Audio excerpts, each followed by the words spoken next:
Lynda Samphire is an integration coach. She's a spiritual guide, an intuitive, and a microdosing coach. Welcome to the show, Linda. Thanks, George. I'm excited to be here today. Yeah, excited to have you on. Yeah, yeah. Tell us a little about your personal lives, more about your work, and why you do what you do. Yes, yes. So, my journey began very, very young. My mother passed when I was two. Oof. And yeah, young. And, and I didn't know it at that time, but I kind of spent a large part of my life carrying that grief inside and the confusion of why she had gone. And then, of course, at that age, we're not really familiar with the cycle of birth and death, and only that the world just didn't feel safe. So that early life kind of just set things up for anxiety and depression, where that kind of was constant companions for me inside. And but I didn't name them. Like I had that persona, like everything was okay on the outside, but inside there was weight, and I was sad and disconnected and exhausted. And it would show up through relationships. It showed up through money, through jobs, kept trying to do more, be more, that round peg in the square hole.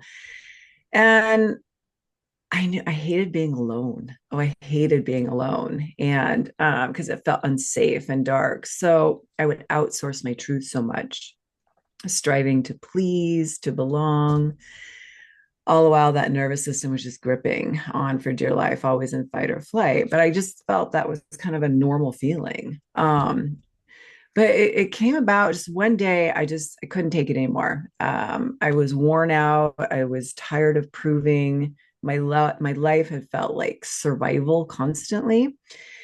And I was living kind of in that quiet victimhood, feeling like everything was happening to me instead of through me. So, out of exhaustion, I finally just surrendered into it all. And at that point, I'd been in the healing arts for about 20 years, and I just gave up my whole practice. Kept a few clients, and I dove into plant medicine. And for the first time, I stopped outsourcing, started listening to inward, and I began to see the mirrors all around me in my dreams, the synchronicities, signals in my body, the messages. And that had always been there. I was just kind of too busy to notice in survival mode. So, and that's kind of when everything changed. My nervous system softened. I felt safe. I no longer tried to prove who I was. I wasn't fixing myself. It became a remembering. So yeah, and that led me to the work I do now, guiding others back to their own remembering through dreams, through imagination, through the body, through plant with working with plant medicine, and yeah, so that's the story in a big short That is version of a, it. it's, I think it's fascinating how just for me, I've been a financial person for 25 years, but I spent the first 15 of it uh, just struggling through limiting beliefs and feelings of low worth and just ignoring money, even though I was being a financial advisor to other Yeah. people. And it doesn't sound like it's dissimilar. It took me a long time to, not that I have, but at least to notice that I had a lot of unworthiness and I was carrying around maybe things that are similar to what you were describing. Yeah, it's interesting because I actually have quite a few clients that are financial in the finance world, and have that same fear and trying to earn more. And I was defining myself by it, right? That was my self-worth, what I did, the relationships, and God, it's just a constant struggle. It's exhausting. So yeah. You said mirrors around you that you didn't see before, but then you started to notice them. Yeah, I like to say they're our own internal packets of wisdom, these codes that we're always receiving. So the reflecting back in our dreams, we receive symbols of who we are, right? We are the person, we are the house in our waking life. When we want to, it's so much more fun to blame others, right? For sure. Yeah. But when we kind Way of look, easier too. yeah, it feels so much better. But really, really, they deserve it. Um, it was about seeing myself, reflecting back, maybe not the billboard that was in front of me, but a part of it, like where am I disrespecting myself? Where am I judging me? Where is the judger? And then using these kind of codes that were coming through 24/7. Um, and looking at them as mirrors, as lessons that the soul, the subconscious, that part of us is always screaming at us. So, So you, once you realized and recognized that these codes are coming in, maybe it's during your sleep or different non-conscious kind of experiences, but how do we actually recognize that they're happening? How do we translate or understand them? And then how do we apply? yeah. Yeah, I love that question because that's the whole key, right? Let's say we have a dream and we'll just take a red ball. There's a red ball in the dream, and you have a dream with a red ball. So that's a symbol. Maybe when I was young, I was playing dodgeball and I got hit in the face and my nose was broken, right? Maybe for you, you go to the beach, have this great family friend time with a red ball. So is your symbol, hey, do you have some fun? Is it time to add some fun in your life, or are you already and keep doing it? And for me, is there a fear maybe that I'm being presented with an opportunity, but I'm not wanting to step forward because of fear of a past memory, a past experience? So I feel like our experiences are always, until we kind of get it, are always being shown to us. Now, how that might then come into our waking state is maybe then the red ball shows up. You see a kid playing with a red ball. So I feel like there's just constant symbols being put in our face, and we're missing it. We're missing it because our nervous systems are just shifting and gripping. You talked about just being in a constant state of sort of emergency fight flight on kind of high alert. And so when you're in that space, it's awfully tough to be able to recognize those little cues and to be doing the math and to figure out what it is that I'm trying to be told. Mm-hmm. Yes, most definitely. And that's kind of what that's where I was. And I like to look at it as functioning anxiety and depression, where it feels normal and it feels like that's what you're supposed to be doing in life, the doing, the proving, the earning. All the while that's kind of feeding that unworthiness inside. And that's what led me into microdosing. And I started working with a mushroom that I never even thought would come in, and that was Amanita muscaria. And what she did was she works with our central nervous system, different than like other medicines where it's working with our serotonin.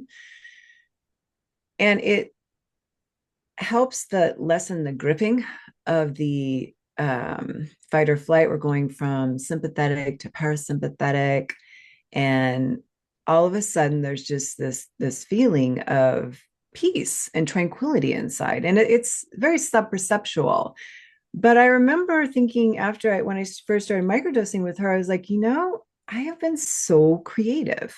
Like things started coming through. I started noticing birds, animals, nature, signs that were coming through. My dreams began to open up, and I really started working with them, and they started reflecting back. As soon as I started looking at those reflecting back and in source, going inwards and shifting from the inside out rather than the outside, trying to do this, it was this peace that came in that I don't think I'd ever felt. And it was like, wow, I'm going to be okay. And then that remembering came in. Working with some of the other medicines where I like to think that Manita kind of aerates, she tills the field, and then maybe psilocybin comes in and aerates. So it's restoring, coming back to restoration. And I feel that in this time right now, that there's so much chaos, our bodies are asking to be heard. And there needs to be a restoring process. And then we can start actually doing our work. So our symbols might start showing up in the physical. We might get a cold. I said all the time with my clients, they start getting a cold as a release. We might have a pain in our shoulder. What's that saying in our body? So it's about paying attention to us and taking it inward. And we're able to do that when the nervous system has kind of loosened its grip. I love that term. When Mm. the nervous system has loosened its grip, Hmm. stupid brain controlling everything. Yeah, coming from And here to here. so through the mushroom that you mentioned, it's because you don't know if you're just constantly feeling the same way throughout your whole life, you don't recognize a real. It's like a fish doesn't understand what water is, kind of a thing. And I don't really understand what oxygen is for that matter, not to beat up on fish. But all of a sudden I have that pause and it's like, oh, I didn't realize I've been in pain for the last 45 years. This is amazing and wow. And now I'm calm. I let the tension out of my wherever my nervous system releases its grip on my body and everything else. And now I've Hmm. got a little bit of space to be able to just be or sit or breathe, do all these things, and to start wondering and poking around a little bit and remembering. Hmm. It restores the rhythm. And I remember I was sitting with my medicine woman and she said, what are you feeling right now? And I'm like, this feeling, it's in, it was in the upper stomach in here. And she goes, well, what does it feel like? And I said, well, it feels like anxiety. She goes, how long has it been there? I'm like, forever. And I Yes. didn't know it. And then when I started working with the medicines, it was like, oh, this is what it feels like to be human and safe in the body. And it was the remembering of who we are, not the fixing. And I was always trying to fix myself. Hmm. So when that came in, it allowed me then to start seeing and viewing things through a different lens, through a lens of my soul, my own innateness, and not the proving and the validation from others. So fixing, you felt like you were just in a constant state of fixing throughout your entire life of Yeah, fixing the way I think about myself or people's perceptions of me or what needs sure. to get done and da da da da da. Do do do. Yeah, the do, right? Like I just needed to take a nap. Right. It's like, wow, Yeah. not doing is awesome. Yeah. And I do enjoy a nap now. But there used to be guilt around doing something like that. So it Hmm. was always earning and proving, and doing more. And I just need to be better. The interesting part is there's really no place to get to. I finally just asked, like, well, where am I getting to? And because we're infinite, we're always going to get to a place and then there's going to be another and another and another because we're constantly evolving. And so it was kind of like the dog chasing its tail. It was and ruminating and looping, and it's enough to like make you feel insane at times, and you're not sleeping, you're not treating yourself lovingly. And then people would ask, well, do you love yourself? I'm like, what does that even mean? Right? What does that even mean? Because if you're outsourcing, you're waiting for it from other people. So where am I trying to get? And once I'm able to break free of that hedonic treadmill, or however we want to think about it, success treadmill for the sake of more success, and I start to tap into remembering who I was before I decided to screw myself over with all the stuff that I do or has been done to me or I've been affected by all of life's conditioning and all that stuff that invariably we all have piled on us. Is my soul telling me, stop worrying about it? We're going to figure it out? Or is it still my conscious mind who is now free to more fully explore what I really actually do want? Mm. Yeah, I think there's, I think that's everything. I think it's all, right? I mean, there's the soul, the alignment with, I mean, isn't the big question is why am I here? Hmm. What am I doing? Why am I here? And so the alignment of authentically you, you're not in this constant search mode wanting to find it. You're like, okay, well, this is perfect right here. However, this seems like it'd be really fun. I think I'm going to do this, right? I think I'm going to, oh, I'd like to write a book, or I'd like to take this class, or I'd like to move there. It's being unattached to where that leads us, because I think we miss so many opportunities rather than just feeling. Once we learn to feel, it all changes. And then that's our GPS system, right? Um, but in the process of it, we kind of lose our identity because our identity is kind of linked to that conditioning. So it can feel wobbly and like, well, who am I now? I'm morphing into this new version of myself. What do I do with myself? And that's when those old, you can kind of catch those old beliefs, old conditionings coming in saying, okay, well, maybe I just don't do. And um, I follow what feels guided. And that's where it starts coming in. And it's difficult to put words to it till you experience, because words, kind of, and I think that's why I love the sleep state, because we're bypassing the rational mind and we're given this opportunity to receive these codes, these packets of wisdom. um but it's learning our own soul's language.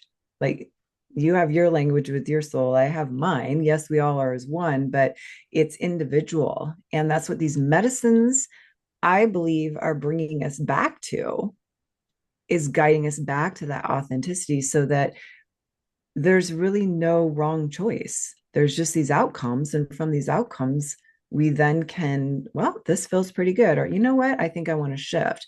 So it's a continuum. That all makes sense to me.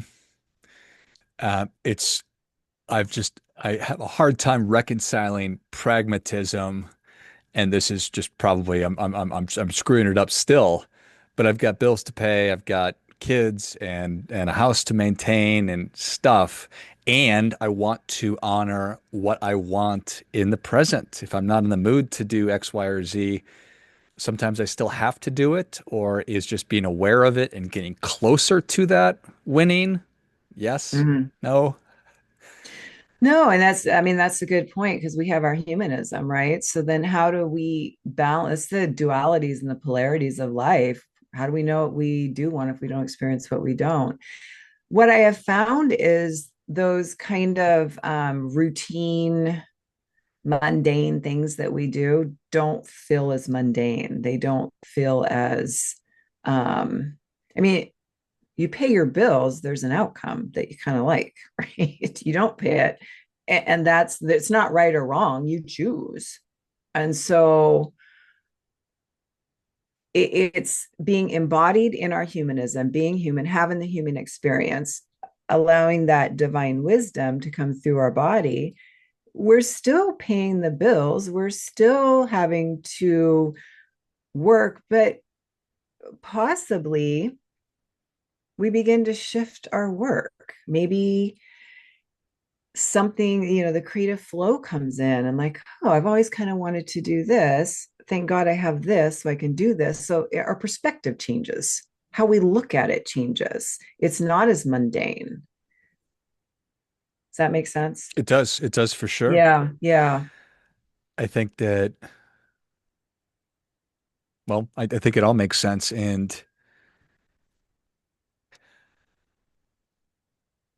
that first recognition, the realization that it can be different, and then moving towards making that different and breaking through that, the nervous system's grip on us, and realizing that we get to choose, and just because we've been doing something a certain way and feeling a certain way for a long time doesn't mean that that's all that there is.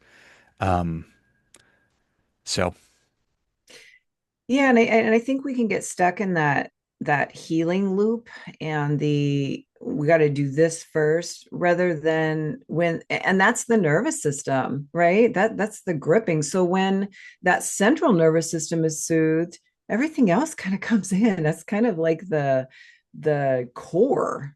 And so vagus nerve comes in, our pineal gland, we begin sleeping. So if we're sleeping, we actually have more energy to do the things that we thought were mundane that don't feel that. So I mean, I look at sleep as the number one medicine. And so it's kind of that 24/7 loop. And that's why when the medicines, I started working with them and then bringing it into my practice, they're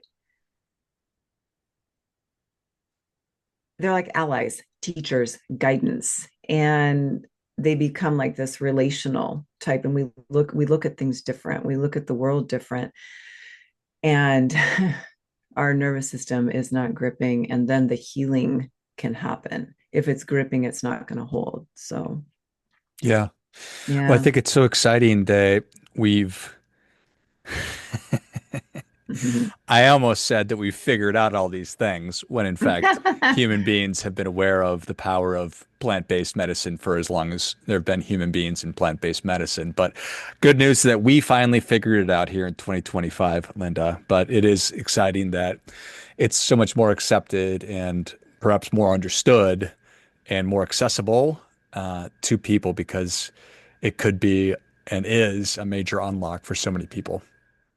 Yeah, and I think that we have to be really careful when we come into these medicines that we're also not looking at it as a fixing. Mm, I like to, yeah, I mean, they're just allies, right? So we're adding them to our yoga or to our exercise, to our meditation. It's just part of the circle. And we have to get out of that Western model of taking a pill and it fixes us.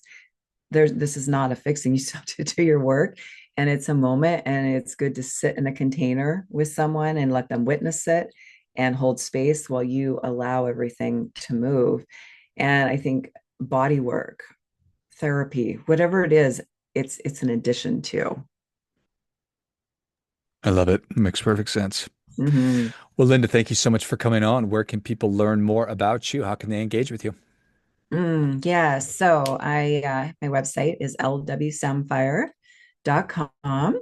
All my information is there. I run a dream series alongside microdosing 4 times a year, run retreats, and I do one-on-one work to get people started with microdosing and begin remembering themselves. So Excellent. yeah, yeah.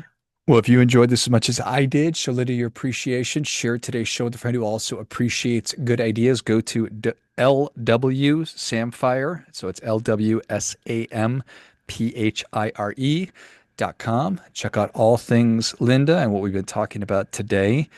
And I certainly invite you to explore this and to find out if there's opportunities for you to be getting closer to the life that you truly want and getting back to our original and authentic souls as it would be. So thanks again, Linda. Thank you so much, George. Appreciate it. Until next time, remember, do your part by doing your best.